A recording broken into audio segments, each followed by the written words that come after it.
அமைதி நிலவிய ராமராஜ்யத்தில் ஒரு புதிய செய்தி முக்கியமான திருப்பத்தை ஏற்படுத்தியது.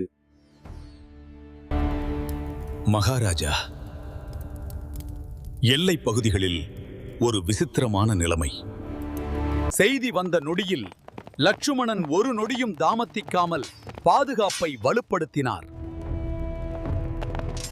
அமைதி குலையாமல் உண்மையை முதலில் அறிந்து வர வேண்டும்.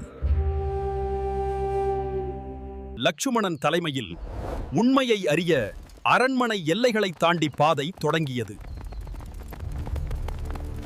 எங்கள் ஊர் பக்கம் சில நாட்களாக அமைதி சரியா இல்லையே. சொல்லப்பட்ட உண்மை லட்சுமணனின் மனதில் ஆழமாக பதிந்தது. உண்மையை கண்டுபிடிக்கணும். எல்லோரும் தயாராக இருங்கள். தீர்மானம் எடுத்த நொடியில் லட்சுமணன் தலைமையில் உண்மையை நோக்கிய பயணம் ஆரம்பமானது.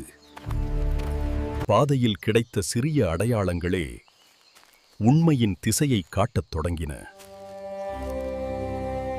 ஒவ்வொரு அடியிலும் எச்சரிக்கை அதிகரித்தது. அபாயம் அருகிலேயே இருப்பதைப் போல. இந்த வழிதான், இங்கிருந்து தொடருங்கள்.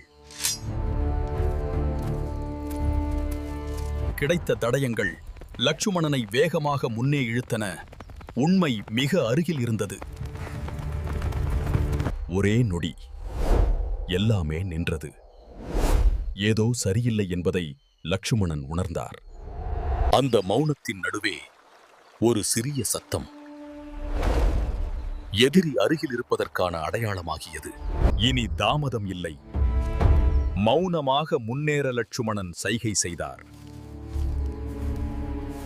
மறைந்திருந்த உண்மை மெல்ல வெளிச்சத்துக்கு வரத் தொடங்கியது.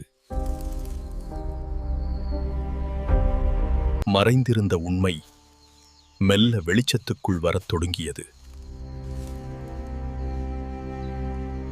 பயப்பட வேண்டாம்.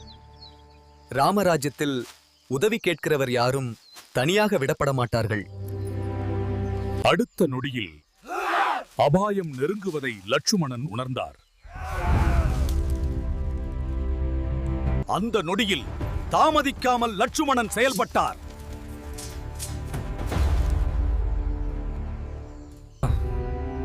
நீ யார்? ஏன் இந்த மக்களை பயமுறுத்துறா? எங்களுக்கும் வாழ இடம் வேணும், அதான் மறைஞ்சிருக்கோம். இந்த மக்களை பயமுறுத்த நீ யார்? இது ராமராஜ்யம். மன்னித்து விடுங்கள் அரசே, இனிமே இங்க ஒருபோதும் வரமாட்டேன். இனி பயம் வேண்டாம். இந்த இடம் ராமராஜ்யத்தின் பாதுகாப்புல இருக்கு. லட்சுமணன் இருக்கிற வரை தர்மம் எங்கேயும் தளராது.